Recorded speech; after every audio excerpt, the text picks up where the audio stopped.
श्री शिवाय नमस्तुभ्यम। शिव पुराण की कथा सुनने वाले सभी भक्तों का आज की कथा में हार्दिक स्वागत है। भगवान भोलेनाथ और माता पार्वती आपकी समस्त मनोकामनाओं को पूर्ण करें। शिव पुराण में कल तक आपने सुना शतरुद्र संहिता, और शतरुद्र संहिता में भगवान शिव के 100 अवतारों का वर्णन आता है जो भगवान शिव ने अपने भक्तों पर कृपा करने के लिए धारण किए थे। अब आज से प्रारंभ हो रहा है कोटि रुद्र संहिता। तो भगवान शिव का अपने मन में ध्यान कीजिए। हर हर महादेव, ओम नमः शिवाय, जय भोलेनाथ, इस प्रकार से अपने मन में उच्चारण करके और आज की इस पावन और परम कल्याणकारी कथा का श्रवण करते हैं। तो कथा प्रारंभ करने से पहले भगवान शिव की स्तुति करनी चाहिए, जो कि इस पाठ में वर्णित है। तो अपने दोनों हाथ जोड़कर भगवान शिव और माता पार्वती का ध्यान कीजिए और इसके बाद इस स्तुति का अपने भाव से आप स्वयं भी भगवान शिव को समर्पित कीजिए। जो निर्विकार होते हुए भी अपनी माया से ही विराट विश्व का आकार धारण कर लेते हैं, स्वर्ग और अपवर्ग अर्थात मोक्ष जिनके कृपा कटाक्ष के ही वैभव बताए जाते हैं, तथा योगी जन जिन्हें सदा अपने हृदय के भीतर अद्वितीय आत्मा ज्ञानानंद स्वरूप में ही देखते हैं, उन तेजोमय भगवान शंकर को, जिनका आधा शरीर शैल राजकुमारी पार्वती से सुशोभित है, निरंतर मेरा नमस्कार है। जिसकी कृपापूर्ण चितवन बड़ी ही सुंदर है, जिसका मुखारविंद मंद मुस्कान की छटा से अत्यंत मनोहर दिखाई देता है, जो चंद्रमा की कला से परम उज्जवल है, जो आध्यात्मिक आदि तीनों तापों को शांत कर देने में समर्थ है, जिसका स्वरूप सच्चिन्मय एवं परमानंद रूप से प्रकाशित होता है, तथा जो गिरिराज नंदिनी पार्वती के भुजपास से आवेष्टित हैं, वह शिव नामक कोई अनिर्वचनीय तेजः पुंज सबका मंगल करे। ऋषि बोले, हे सूत जी, आपने संपूर्ण लोकों के हित की कामना से नाना प्रकार के आख्यानों से युक्त जो शिवावतार का महात्म्य बताया है, वह बहुत ही उत्तम है। हे तात, आप पुनः शिव के परम उत्तम महात्म्य का तथा शिवलिंग की महिमा का प्रसन्नता पूर्वक वर्णन कीजिए। आप शिव भक्तों में श्रेष्ठ हैं, अतः धन्य है। हे प्रभु, आपके मुखारविंद से निकले हुए भगवान शिव के सुरम्य यश रूपी अमृत का अपने कर्णपुटों द्वारा पान करके हम तृप्त नहीं हो रहे हैं, अतः फिर उसी का वर्णन कीजिए। हे व्यास शिष्य, भूमंडल में तीर्थ में जो शुभ लिंग है, अथवा अन्य स्थलों में भी जो प्रसिद्ध शिवलिंग विराजमान है, परमेश्वर शिव के उन सभी दिव्य लिंगों का समस्त लोगों के हित की इच्छा से आप वर्णन कीजिए। सूत जी कहते हैं, हे महर्षियों, संपूर्ण तीर्थ लिंगमय है, सब कुछ लिंग में ही प्रतिष्ठित है। उन शिवलिंगों की कोई गणना नहीं है, तथापि मैं उनका किंचित वर्णन करता हूँ। जो कोई भी दृश्य देखा जाता है तथा जिसका वर्णन एवं स्मरण किया जाता है, वह सब भगवान शिव का ही रूप है। कोई भी वस्तु शिव के स्वरूप से भिन्न नहीं है। हे साधु शिरोमणियों, भगवान शंभु ने सब लोगों पर अनुग्रह करने के लिए ही देवता, असुर और मनुष्यों सहित तीनों लोगों को लिंग रूप से व्याप्त कर रखा है। समस्त लोगों पर कृपा करने के उद्देश्य से ही भगवान महेश्वर तीर्थ में और अन्य स्थलों में भी नाना प्रकार के लिंग धारण करते हैं। जहाँ जहाँ जब जब भक्तों ने भक्तिपूर्वक भगवान शंभु का स्मरण किया, तहाँ तहाँ तब तब अवतार लेकर कार्य करके वे स्थित हो गए। लोगों का उपकार करने के लिए उन्होंने स्वयं अपने स्वरूपभूत लिंग की कल्पना की। उस लिंग की पूजा करके शिव भक्त पुरुष अवश्य सिद्धि प्राप्त कर लेता है। हे ब्राह्मणों, भूमंडल में जो लिंग है उनकी गणना नहीं हो सकती, तथापि मैं प्रधान शिवलिंगों का परिचय देता हूँ। हे मुनिश्रेष्ठ शौनक, इस भूतल पर जो मुख्य ज्योतिर्लिंग हैं, उनका आज मैं वर्णन करता हूँ। उनका नाम सुनने मात्र से पाप दूर हो जाता है। सौराष्ट्र में सोमनाथ, श्रीशैल पर मल्लिकार्जुन, उज्जैनी में महाकाल, ओंकार तीर्थ में परमेश्वर, हिमालय के शिखर पर केदार, डाकिनी में भीमशंकर, वाराणसी में विश्वनाथ, गोदावरी के तट पर त्रयंबक, चिताभूमि में वैद्यनाथ, दारुका वन में नागेश, सेतुबंध में रामेश्वर तथा शिवालय में घुष्मेश्वर का स्मरण करें। जो प्रतिदिन प्रातःकाल उठकर इन 12 नामों का पाठ करता है, वह सब पापों से मुक्त होकर संपूर्ण सिद्धियों का फल प्राप्त कर लेता है। हे मुनीश्वरों, जिस मनोरथ को पाने की इच्छा रखकर श्रेष्ठ मनुष्य इन 12 नामों का पाठ करेंगे, वे इस लोक में और परलोक में उस मनोरथ को अवश्य प्राप्त करेंगे। जो शुद्ध अंतःकरण वाले पुरुष निष्काम भाव से इन नामों का पाठ करेंगे, उन्हें कभी माता के गर्भ में निवास नहीं करना पड़ेगा। इन सबके पूजन करने मात्र से ही इहलोक में समस्त वर्णों के लोगों के दुखों का नाश हो जाता है और परलोक में उन्हें अवश्य ही मोक्ष प्राप्त होता है। इन 12 ज्योतिर्लिंगों का नैवेद्य यत्नपूर्वक ग्रहण करना चाहिए, अर्थात खाना चाहिए। ऐसा करने वाले पुरुष के सारे पाप उसी क्षण जलकर भस्म हो जाते हैं। यह मैंने ज्योतिर्लिंग के दर्शन और पूजन का फल बताया। अब ज्योतिर्लिंग के उपलिंग बताए जाते हैं। हे मुनीश्वरों, ध्यान देकर सुनो। सोमनाथ का जो उपलिंग है उसका नाम अंतकेश्वर है। वह उपलिंग मही नदी और समुद्र के संगम पर स्थित है। मल्लिकार्जुन से प्रकट उपलिंग रुद्रेश्वर के नाम से प्रसिद्ध है। वह भृगु कक्ष में स्थित है और उपासकों को सुख देने वाला है।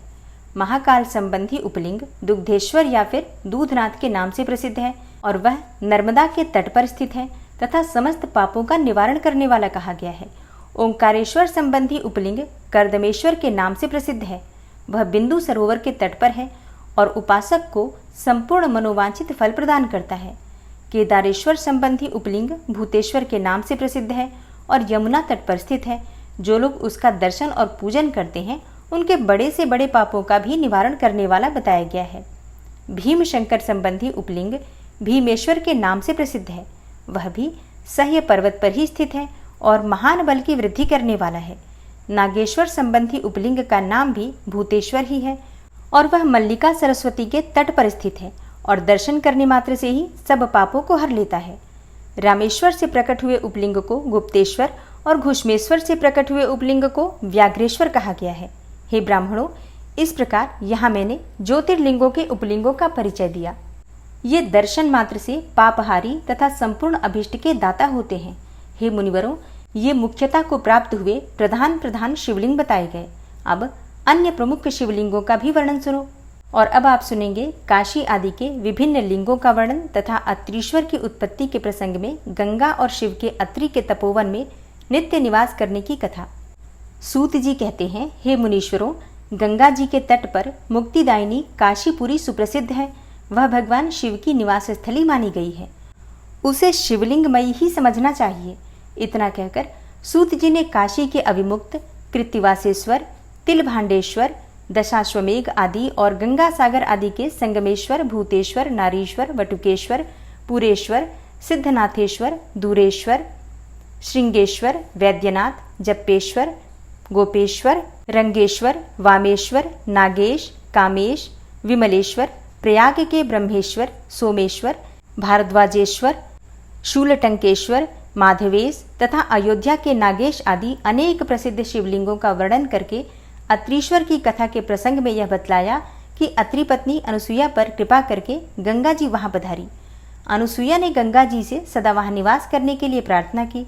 तब गंगा जी ने कहा, हे अनुसुईये, यदि तुम 1 वर्ष तक की हुई शंकर जी की पूजा और पति सेवा का फल मुझे दे दो तो मैं देवताओं का उपकार करने के लिए यहाँ सदा ही स्थित रहूंगी। पतिव्रता का दर्शन करके मेरे मन को जैसी प्रसन्नता होती है वैसी दूसरे उपायों से नहीं होती।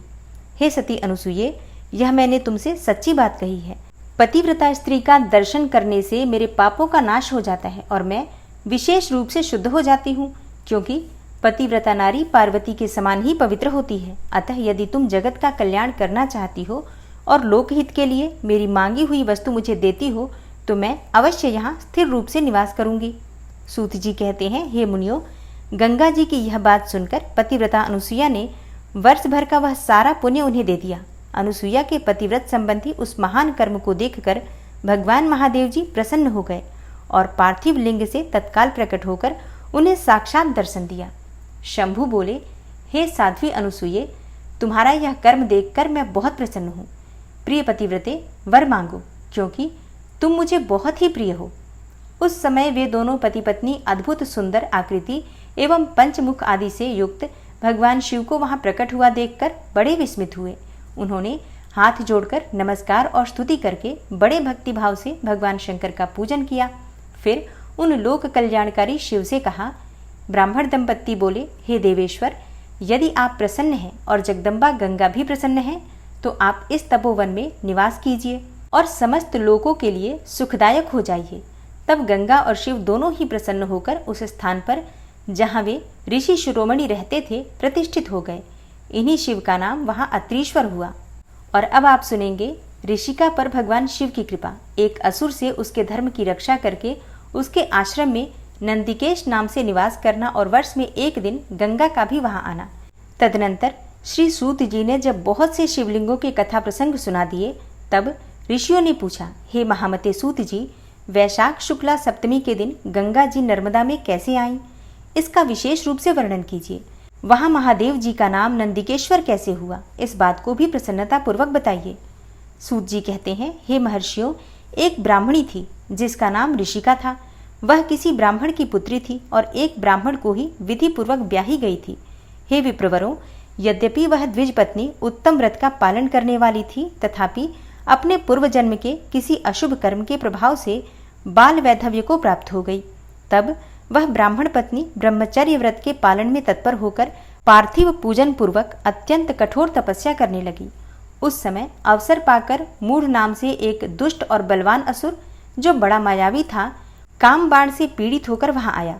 उस अत्यंत सुंदरी कामिनी को तपस्या करती देखकर वह असुर उसे नाना प्रकार के लोभ दिखाता हुआ उसके साथ संभोग की याचना करने लगा। हे मुनीश्वरों, परंतु उत्तम व्रत का पालन करने वाली तथा शिव के ध्यान में तत्पर रहने वाली वह साध्वी नारी काम भाव से उस पर दृष्टि न डाल सकी। तपस्या में लगी हुई उस ब्राह्मणी ने उस असुर का सम्मान नहीं किया, क्योंकि वह अत्यंत तपोनिष्ठ और शिव ध्यान पारायणा थी। उस कृशांगी युवती से तिरस्कृत होकर उस दैत्यराज मूढ़ ने उसके ऊपर क्रोध प्रकट किया और फिर अपना विकट रूप उसे दिखाया। इसके बाद उस दुष्टात्मा ने भयदायक दुर्वचन भी कहा और उस ब्राह्मण पत्नी को बारंबार त्रास देना आरंभ किया। उस समय वह उसके भय से थर्रा उठी और अनेकों बार स्नेहपूर्वक शिव शिव की पुकार करने लगी। उस तनवंगी द्विज पत्नी ने भगवान शिव का पूर्णतया आश्रय ले रखा था। शिव का नाम जपने वाली वह नारी अत्यंत विह्वल होकर अपने धर्म की रक्षा के लिए भगवान शंभु की ही शरण में गई। तब शरणागत की रक्षा, सदाचार की प्रतिष्ठा तथा उस ब्राह्मणी को आनंद प्रदान करने के लिए भगवान शिव वहां प्रकट हो गए। भक्तवत्सल परमेश्वर शंकर ने उस काम विह्वल दैत्यराज मूढ़ को तत्काल भस्म कर दिया और ब्राह्मणी की ओर कृपा दृष्टि से देखकर भक्त की रक्षा के लिए दत्तचित्त होकर कहा, वर मांगो। महेश्वर का यह वचन सुनकर उस साध्वी ब्राह्मण पत्नी ने उनके उस आनंदजनक मंगलमय स्वरूप का दर्शन किया। फिर सबको सुख देने वाले परमेश्वर शंभु को प्रणाम करके शुद्ध अंतःकरण वाली उस साध्वी ने हाथ जोड़कर मस्तक झुकाकर उनकी स्तुति की। ऋषिका बोली, हे देवदेव महादेव, हे शरणागत वत्सल, आप दीन बंधु हैं, भक्तों की सदा रक्षा करने वाले ईश्वर हैं। आपने मूढ़ नामक असुर से मेरे धर्म की रक्षा की है, क्योंकि आपके द्वारा यह दुष्ट असुर मारा गया। ऐसा करके आपने संपूर्ण जगत की रक्षा की है। हे प्रभु, अब आप मुझे अपने चरणों की परम उत्तम एवं अनन्य भक्ति प्रदान कीजिए। हे नाथ, यही मेरे लिए वर है, इससे अधिक और क्या हो सकता है। हे प्रभु, हे महेश्वर, मेरी दूसरी प्रार्थना भी सुनिए। आप लोगों के उपकार के लिए यहाँ सदा स्थित रहिए। महादेव जी कहते हैं, हे ऋषिके, तुम सदाचारिणी और विशेषतः मुझ में भक्ति रखने वाली हो, इसलिए तुमने मुझसे जो जो वर मांगे हैं वे सब मैंने तुम्हें दे दिए। हे ब्राह्मणों, इसी बीच में श्री विष्णु और ब्रह्मा आदि देवता वहां भगवान शिव का आविर्भाव हुआ जानकर हर्ष से भरे हुए आए और अत्यंत प्रेम पूर्वक शिव को प्रणाम करके उन सब ने उनका भली भांति पूजन किया। फिर शुद्ध हृदय से हाथ जोड़कर मस्तक झुकाकर उनकी स्तुति भी की। इसी समय साध्वी देवनदी गंगा उस ऋषिका से उसके भाग्य की सराहना करती हुई प्रसन्न चित्त से बोली। गंगा ने कहा, हे ऋषिके, वैशाख मास में एक दिन यहाँ रहने के लिए मुझे भी तुम्हें वचन देना चाहिए। उस दिन मैं भी इस तीर्थ में निवास करना चाहती हूँ। सूत जी कहते हैं, हे महर्षियों, गंगा जी की यह बात सुनकर उत्तम व्रत का पालन करने वाली सती साध्वी ऋषिका ने लोकहित के लिए प्रसन्नतापूर्वक कहा, बहुत अच्छा, ऐसा ही होगा। भगवान शिव ऋषिका को आनंद प्रदान करने के लिए अत्यंत प्रसन्न होकर उस पार्थिव लिंग में अपने पूर्ण अंश से विलीन हो गए। यह देखकर सब देवता आनंदित होकर शिव तथा ऋषिका की प्रशंसा करने लगे और अपने अपने धाम को चले गए। और उस दिन से नर्मदा का वह तीर्थ ऐसा उत्तम और पावन हो गया तथा संपूर्ण पापों का नाश करने वाले शिव वहां नंदिकेश के नाम से विख्यात हुए। गंगा भी प्रतिवर्ष वैशाख मास की सप्तमी के दिन शुभ की इच्छा से अपने उस पाप को धोने के लिए वहां जाती हैं जो मनुष्यों से वे ग्रहण किया करती हैं। और अब आप सुनेंगे प्रथम ज्योतिर्लिंग सोमनाथ के प्रादुर्भाव की कथा और उसकी महिमा। तदनंतर कपिला नगरी के कालेश्वर, रामेश्वर आदि की महिमा बताते हुए सूत जी ने समुद्र के तट पर स्थित गोकर्ण क्षेत्र के शिवलिंगों की महिमा का वर्णन किया। फिर महाबल नामक शिवलिंग का अद्भुत महात्म्य सुनाकर अन्य बहुत से शिवलिंगों की विचित्र महात्म्य का कथा का वर्णन करने के पश्चात ऋषियों के पूछने पर वे ज्योतिर्लिंगों का वर्णन करने लगे। सूत जी बोले, हे ब्राह्मणों, मैंने सदगुरु से जो कुछ सुना है वह ज्योतिर्लिंगों का महात्म्य तथा उनके प्राकट्य का प्रसंग अपनी बुद्धि के अनुसार संक्षेप से ही सुनाऊंगा। तुम सब लोग सुनो। हे मुने, ज्योतिर्लिंग में सबसे पहले सोमनाथ का नाम आता है, अतः पहले उन्हीं के महात्म्य को सावधान होकर सुनो। हे मुनीश्वरों, महामना प्रजापति दक्ष ने अपनी अश्विनी आदि 27 कन्याओं का विवाह चंद्रमा के साथ किया था। चंद्रमा को स्वामी के रूप में पाकर वे दक्ष कन्याएं विशेष शोभा पाने लगी तथा चंद्रमा भी उन्हें पत्नी के रूप में पाकर निरंतर सुशोभित होने लगे। उन सब पत्नियों में भी जो रोहिणी नाम की पत्नी थी, एकमात्र वही चंद्रमा को जितनी प्रिय थी उतनी दूसरी कोई पत्नी कदापि प्रिय नहीं हुई। इससे दूसरी स्त्रियों को बड़ा दुख हुआ। वे सब अपने पिता की शरण में गईं। वहां जाकर उन्होंने जो भी दुख था उसे पिता को निवेदन किया। हे द्विजों, वह सब सुनकर दक्ष भी दुखी हो गए और चंद्रमा के पास आकर शांतिपूर्वक बोले। दक्ष ने कहा, हे कलानिधे, तुम निर्मल कुल में उत्पन्न हुए हो। तुम्हारे आश्रय में रहने वाली जितनी भी स्त्रियां हैं उन सबके प्रति तुम्हारे मन में न्यूनाधिक भाव क्यों है? तुम किसी को अधिक और किसी को कम प्यार क्यों करते हो? अब तक जो किया सो किया, अब आगे फिर कभी ऐसा विषमतापूर्ण बर्ताव तुम्हें नहीं करना चाहिए, क्योंकि उसे नरक देने वाला बताया गया है। सूत जी कहते हैं, हे महर्षियों, अपने दामाद चंद्रमा से स्वयं ऐसी प्रार्थना करके प्रजापति दक्ष घर को चले गए।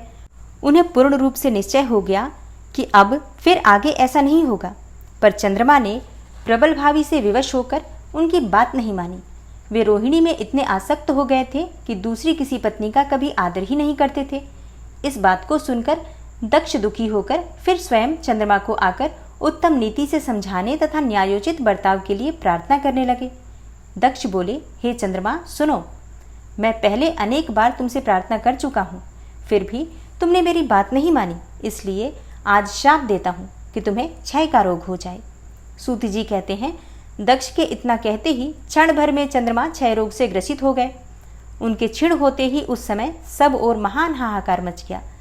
सब देवता और ऋषि कहने लगे कि हाय हाय, अब क्या करना चाहिए? चंद्रमा कैसे ठीक होंगे? हे मुने, इस प्रकार दुख में पड़कर वे सब लोग विवल हो गए। चंद्रमा ने इंद्र आदि सब देवताओं तथा ऋषियों को अपनी अवस्था सूचित की। तब इंद्र आदि देवता तथा वशिष्ठ आदि ऋषि ब्रह्मा जी की शरण में गए। उनकी बात सुनकर ब्रह्मा जी ने कहा, हे देवताओं, जो हुआ सो हुआ, अब वह निश्चय ही पलट नहीं सकता, अतः उसके निवारण के लिए मैं तुम्हें एक उत्तम उपाय बताता हूँ, आदर पूर्वक सुनो। चंद्रमा देवताओं के साथ प्रभास नामक शुभ क्षेत्र में जाएं और वहां मृत्युंजय मंत्र का विधि पूर्वक अनुष्ठान करते हुए भगवान शिव की आराधना करें। अपने सामने शिवलिंग की स्थापना करके वहां चंद्रदेव नित्य तपस्या करें। इससे प्रसन्न होकर शिव उन्हें क्षय रहित कर देंगे। तब देवताओं तथा ऋषियों के कहने से ब्रह्मा जी की आज्ञा के अनुसार चंद्रमा ने वहां 6 महीने तक निरंतर तपस्या की। मृत्युंजय मंत्र से भगवान वृषभध्वज का पूजन किया। 10 करोड़ मंत्र का जप और मृत्युंजय मंत्र का ध्यान करते हुए चंद्रमा वहां स्थिर चित्त से लगातार खड़े रहे। उन्हें तपस्या करते देखकर भक्तवत्सल भगवान शंकर प्रसन्न होकर उनके सामने प्रकट हो गए और अपने भक्त चंद्रमा से बोले। शंकर जी ने कहा, हे चंद्रदेव, तुम्हारा कल्याण हो। तुम्हारे मन में जो भी अभिष्ट हो वह वर मांगो। मैं प्रसन्न हूँ, तुम्हें संपूर्ण उत्तम वर प्रदान करूंगा। चंद्रमा बोले, हे देवेश्वर, यदि आप प्रसन्न हैं तो मेरे लिए क्या असाध्य हो सकता है। तथापि हे प्रभु, हे शंकर, आप मेरे शरीर के इस क्षय रोग का निवारण कीजिए। मुझसे जो अपराध बन गया हो उसे क्षमा कीजिए। शिव जी ने कहा, हे चंद्रदेव, एक पक्ष में प्रतिदिन तुम्हारी कला क्षीण हो और दूसरे पक्ष में फिर वह निरंतर बढ़ती रहे। तदनंतर चंद्रमा ने भक्ति भाव से भगवान शंकर की स्तुति की। इससे पहले निराकार होते हुए भी वे भगवान शिव फिर से साकार हो गए। देवताओं पर प्रसन्न होकर उस क्षेत्र के महात्म्य को बढ़ाने तथा चंद्रमा के यश का विस्तार करने के लिए भगवान शंकर उन्हीं के नाम पर वहां सोमेश्वर कहलाए और सोमनाथ के नाम से तीनों लोकों में विख्यात हुए। हे ब्राह्मणों, सोमनाथ का पूजन करने से वे उपासक के क्षय तथा कोढ़ आदि रोगों का नाश कर देते हैं। ये चंद्रमा धन्य है, कृतकृत्य है, जिनके नाम से तीनों लोकों के स्वामी साक्षात भगवान शंकर भूतल को पवित्र करते हुए प्रभास क्षेत्र में विद्यमान है। वहीं संपूर्ण देवताओं ने सोमकुंड की भी स्थापना की है, जिसमें शिव और ब्रह्मा का सदा निवास माना जाता है। चंद्रकुंड इस भूतल पर पापनाशन तीर्थ के रूप में प्रसिद्ध है। जो मनुष्य उसमें स्नान करता है वह सब पापों से मुक्त हो जाता है। क्षय आदि जो असाध्य रोग होते हैं वे सब उस कुंड में 6 मास तक स्नान करने मात्र से नष्ट हो जाते हैं। मनुष्य जिस फल के उद्देश्य से इस उत्तम तीर्थ का सेवन करता है उस फल को सर्वथा प्राप्त कर लेता है, इसमें कोई संशय नहीं है। चंद्रमा निरोग होकर अपना पुराना कार्य संभालने लगे। इस प्रकार मैंने सोमनाथ की उत्पत्ति का सारा प्रसंग सुना दिया। हे मुनीश्वरों, इस तरह सोमेश्वर लिंग का प्रादुर्भाव हुआ है। जो मनुष्य सोमनाथ के प्रादुर्भाव की इस कथा को सुनता अथवा दूसरों को सुनाता है वह संपूर्ण अभिष्ट को पाता है और सब पापों से मुक्त हो जाता है, इसमें कोई संशय नहीं है। सोमनाथ ज्योतिर्लिंग के प्रादुर्भाव की कथा सुनाने के बाद सूत जी कहते हैं, हे महर्षियों, अब मैं तुमसे मल्लिकार्जुन के प्रादुर्भाव का प्रसंग सुनाता हूँ, जिसे सुनकर बुद्धिमान पुरुष सब पापों से मुक्त हो जाता है। जब महाबली तारक शत्रु शिवापुत्र कुमार कार्तिकेय सारी पृथ्वी की परिक्रमा करके फिर कैलाश पर्वत पर आए और गणेश के विवाह आदि की बात सुनकर क्रौंच पर्वत पर चले गए, पार्वती और शिवजी के वहां जाकर अनुरोध करने पर भी नहीं लौटे तथा वहां से भी 12 कोस दूर चले गए, तब शिव और पार्वती ज्योतिर्मय स्वरूप धारण करके वहां प्रतिष्ठित हो गए। वे दोनों पुत्र स्नेह से आतुर होकर पर्व के दिन अपने पुत्र कुमार को देखने के लिए उनके पास जाया करते हैं। अमावस्या के दिन स्वयं भगवान शंकर वहां जाते हैं और पौर्णमासी के दिन पार्वती जी निश्चय ही वहां पदार्पण करती हैं। उसी दिन से लेकर भगवान शिव का मल्लिकार्जुन नामक एक लिंग तीनों लोकों में प्रसिद्ध हुआ। उसमें पार्वती और शिव दोनों की ज्योतियां प्रतिष्ठित हैं। मल्लिका का अर्थ पार्वती है और अर्जुन शब्द शिव का वाचक है। उस लिंग का जो भी दर्शन करता है वह समस्त पापों से मुक्त हो जाता है और संपूर्ण अभिष्ट को प्राप्त कर लेता है, इसमें कोई संशय ही नहीं है। इस प्रकार मल्लिकार्जुन नामक द्वितीय ज्योतिर्लिंग का वर्णन किया गया, जो दर्शन मात्र से लोगों के लिए सब प्रकार का सुख देने वाला बताया गया है। ऋषियों ने कहा, हे प्रभु, अब आप विशेष कृपा करके तीसरे ज्योतिर्लिंग का वर्णन कीजिए। सूत जी ने कहा, हे ब्राह्मणों, मैं धन्य हूँ, कृतकृत्य हूँ, जो आप श्रीमानों का संग मुझे प्राप्त हुआ है। साधु पुरुषों का संग निश्चय ही धन्य है, अतः मैं अपना सौभाग्य समझकर पापनाशिनी परम पावनी दिव्य कथा का वर्णन करता हूँ। तुम लोग आदर पूर्वक सुनो। अवंती नाम से प्रसिद्ध एक रमणीय नगरी है, जो कि समस्त देहधारियों को मोक्ष प्रदान करने वाली है। वह भगवान शिव को बहुत ही प्रिय, परम पुण्यमयी और लोक पावनी है। उस पुरी में एक श्रेष्ठ ब्राह्मण रहते थे, जो शुभ कर्म पारायण, वेदों के स्वाध्याय में संलग्न तथा वैदिक कर्मों के अनुष्ठान में सदा तत्पर रहने वाले थे। वे घर में अग्नि की स्थापना करके प्रतिदिन अग्निहोत्र करते और शिव की पूजा में सदा ही तत्पर रहते थे। वे ब्राह्मण देवता प्रतिदिन पार्थिव शिवलिंग बनाकर उसकी पूजा किया करते थे। वेद प्रिय नामक वे ब्राह्मण देवता सम्यक के ज्ञानार्जन में लगे रहते थे, इसलिए उन्होंने संपूर्ण कर्मों का फल पाकर वह सद्गति प्राप्त कर ली, जो कि संतों को ही सुलभ होती है। उनके शिव पूजा पारायण 4 तेजस्वी पुत्र थे, जो पिता माता से सद्गुणों में कम नहीं थे। उनके नाम थे देवप्रिय, प्रियमेधा, सुकृत और सुव्रत। उनके सुखदायक गुण वहां सदा बढ़ने लगे। उनके कारण अवंती नगरी ब्रह्म तेज से परिपूर्ण हो गई थी। उसी समय रत्नमाल पर्वत पर दूषण नामक एक धर्मद्वेषी असुर ने ब्रह्मा जी से वर पाकर वेद, धर्म तथा धर्मात्माओं पर आक्रमण किया। अंत में उसने सेना लेकर अवंती अर्थात उज्जैन के ब्राह्मणों पर भी चढ़ाई कर दी। उसकी आज्ञा से 4 भयंकर दैत्य चारों दिशाओं में प्रलयाग्नि के समान प्रकट हो गए, परंतु वे शिव विश्वासी ब्राह्मण बंधु उससे डरे नहीं। जब नगर के ब्राह्मण बहुत घबरा गए, तब उन्होंने उनको आश्वासन देते हुए कहा, आप लोग भक्तवत्सल भगवान शंकर पर भरोसा रखें। यो कहकर शिवलिंग का पूजन करके वे भगवान शिव का ध्यान करने लगे। इतने में ही सेना सहित दूषण ने आकर उन ब्राह्मणों को देखा और कहा, इन्हें मार डालो, इन्हें बांध लो। वेद प्रिय के पुत्र उन ब्राह्मणों ने उस समय उस दैत्य की कही हुई यह बात नहीं सुनी, क्योंकि वे भगवान शंभु के ध्यान मार्ग में स्थित थे। उस दुष्टात्मा दैत्य ने जो ही उन ब्राह्मणों को मारने की इच्छा की, त्यों ही उनके द्वारा पूजित पार्थिव शिवलिंग के स्थान में बड़ी भारी आवाज के साथ एक गड्ढा प्रकट हो गया। उस गड्ढे से तत्काल विकट रूपधारी भगवान शिव प्रकट हो गए, जो महाकाल नाम से विख्यात हुए। वे दुष्टों के विनाशक तथा सत्पुरुषों के आश्रयदाता हैं। उन्होंने उन दैत्यों से कहा, अरे खल, मैं तुझ जैसे दुष्टों के लिए महाकाल प्रकट हुआ हूँ, तुम इन ब्राह्मणों के निकट से दूर भाग जाओ। ऐसा कहकर महाकाल शंकर ने सेना सहित दूषण को अपने हुंकार मात्र से तत्काल भस्म कर दिया। कुछ सेना उनके द्वारा मारी गई और कुछ भाग खड़ी हुई। परमात्मा शिव ने दूषण का वध कर डाला। जैसे सूर्य को देखकर संपूर्ण अंधकार नष्ट हो जाता है, उसी प्रकार भगवान शिव को देखकर उसकी सारी सेना अदृश्य हो गई। देवताओं की दुंदुभियां बज उठीं और आकाश से फूलों की वर्षा होने लगी। उन ब्राह्मणों को आश्वासन देकर सुप्रसन्न हुए स्वयं महाकाल महेश्वर शिव ने उनसे कहा, तुम लोग वर मांगो। उनकी यह बात सुनकर वे सब ब्राह्मण हाथ जोड़कर भक्ति भाव से भली भांति प्रणाम करके नतमस्तक होकर बोले। द्विजों ने कहा, हे महाकाल, हे महादेव, दुष्टों को दंड देने वाले हे प्रभु, हे शंभो, आप हमें संसार सागर से मोक्ष प्रदान करें। हे शिव, आप जनसाधारण की रक्षा के लिए सदा यही रहें। हे प्रभु, हे शंभो, अपना दर्शन करने वाले मनुष्यों का आप सदा ही उद्धार करें।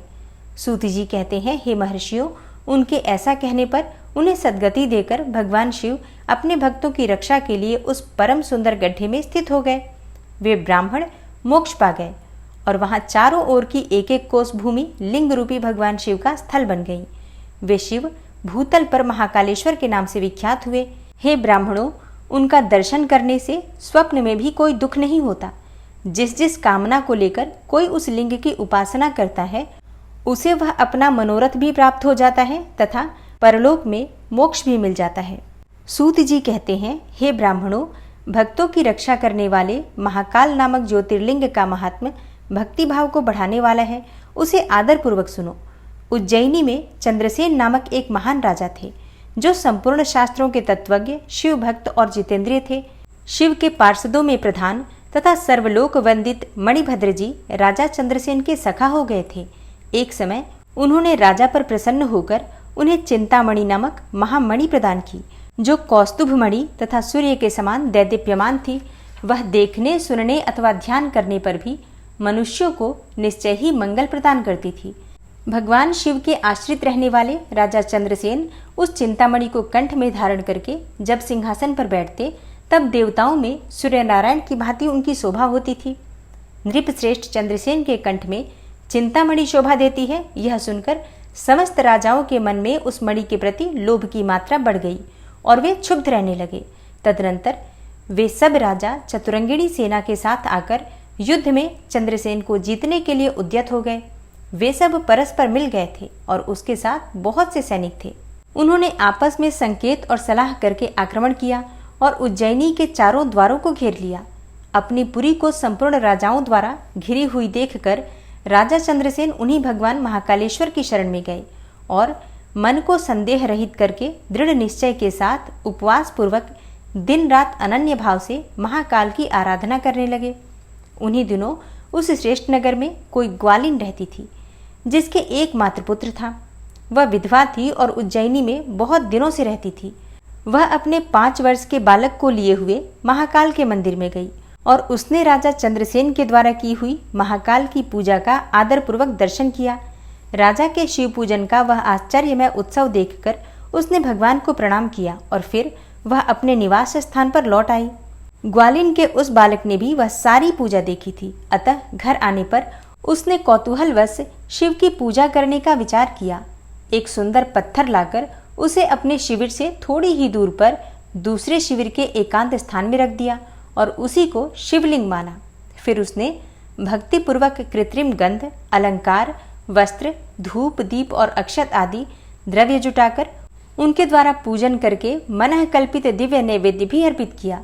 सुंदर सुंदर पत्तों और फूलों से बारंबार पूजन करके भांति भांति से नृत्य किया और बारंबार भगवान के चरणों में मस्तक झुकाया।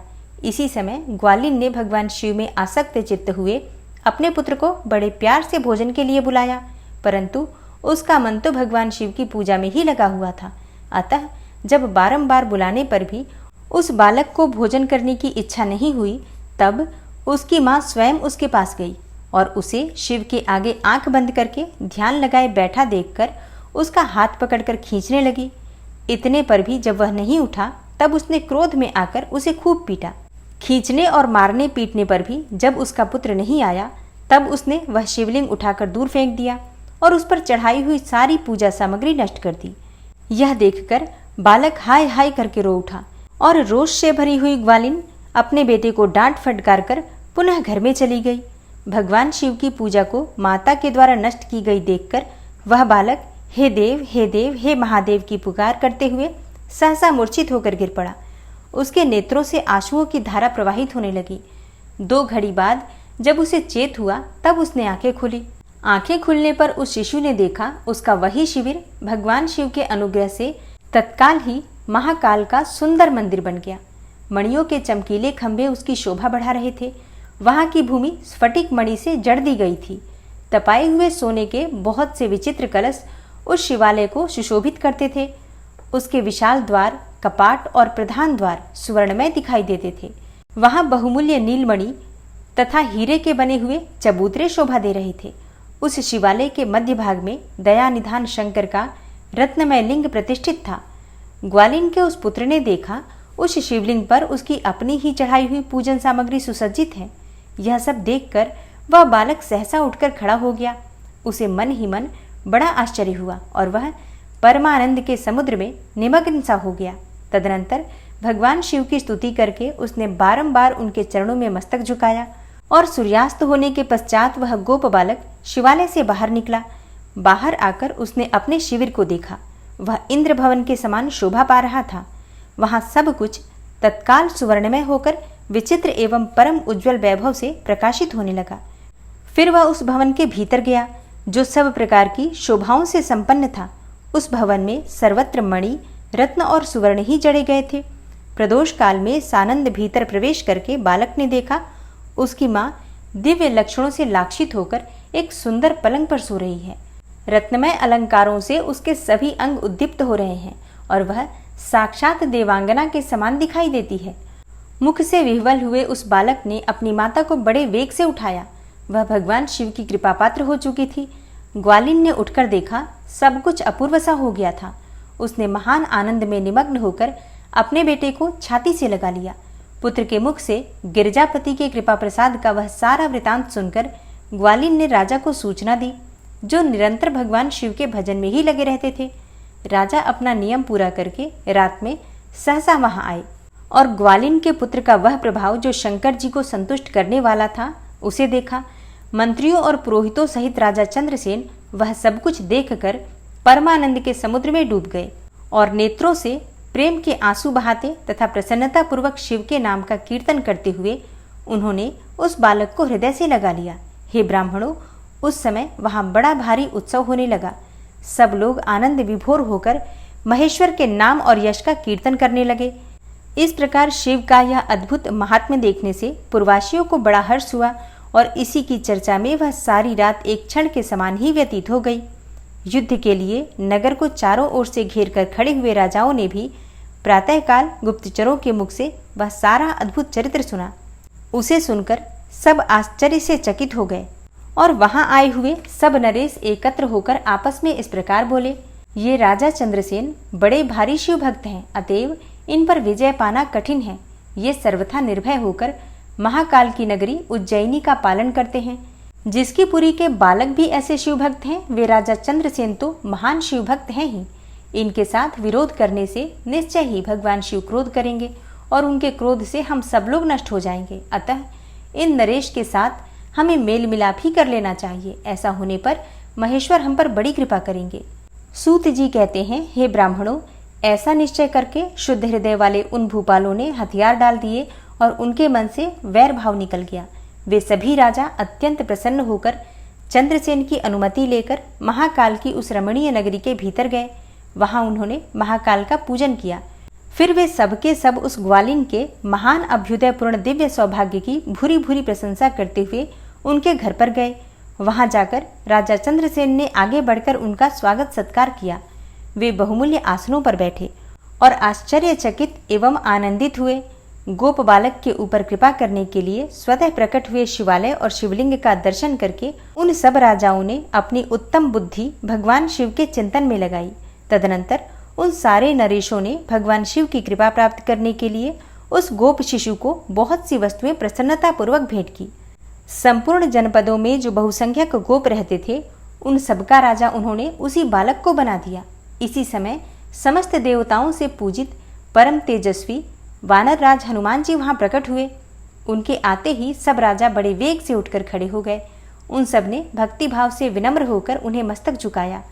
राजाओं से पूजित होकर वानर राज हनुमान जी उन सबके बीच में बैठे और उस गोप बालक को हृदय से लगाकर उन नरेशों की ओर देखते हुए बोले, हे राजाओं, तुम सब लोग तथा दूसरे देहधारी भी मेरी बात सुने, इससे तुम लोगों का भला होगा। भगवान शिव के सिवा देहधारियों के लिए दूसरी कोई गति नहीं है। यह बड़े सौभाग्य की बात है कि इस गोप बालक ने शिव की पूजा का दर्शन करके उनसे प्रेरणा ली और बिना मंत्र के भी शिव का पूजन करके उन्हें पा लिया। गोप वंश की कीर्ति बढ़ाने वाला यह बालक भगवान शंकर का श्रेष्ठ भक्त है। इस लोक में संपूर्ण भोगों का उपभोग करके अंत में यह मोक्ष प्राप्त कर लेगा।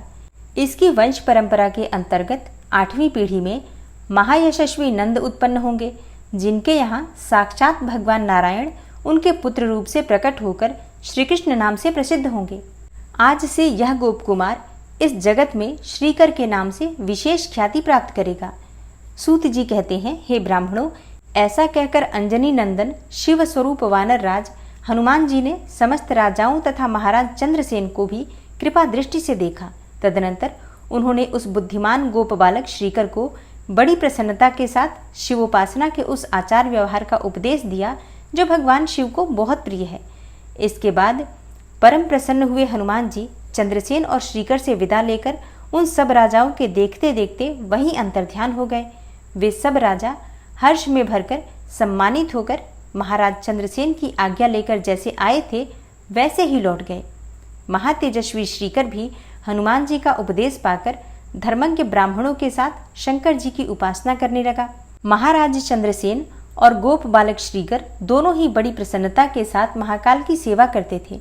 उन्हीं की आराधना करके उन दोनों ने परम पद प्राप्त कर लिया। इस प्रकार महाकाल नामक शिवलिंग सत्पुरुषों का आश्रय है। भक्तवत्सल शंकर दुष्ट पुरुषों का सर्वथा हनन करने वाले हैं। यह परम पवित्र रहस्यमय आख्यान कहा गया है जो सब प्रकार का सुख देने वाला है। यह शिव भक्ति को बढ़ाने तथा स्वर्ग की प्राप्ति कराने वाला है। प्रेम से बोलिए जय महाकालेश्वर। दोस्तों, आज की कथा का यहीं पर समापन करती हूँ और इससे आगे के अध्याय आप कल की कथा में सुनेंगे। उम्मीद करती हूँ कल भी आप कथा ज़रूर सुनेंगे। और हाँ, ये वीडियो आपको कैसी लगी कमेंट बॉक्स में ज़रूर बताइए। अच्छी लगती है वीडियो तो लाइक तो ज़रूर ही किया करें। इसके साथ ही दोस्त मित्रों के साथ, अपने परिवारजनों के साथ शेयर भी किया कीजिए। मिलती हूँ मैं आपसे अगली वीडियो में। तब तक के लिए नमस्कार।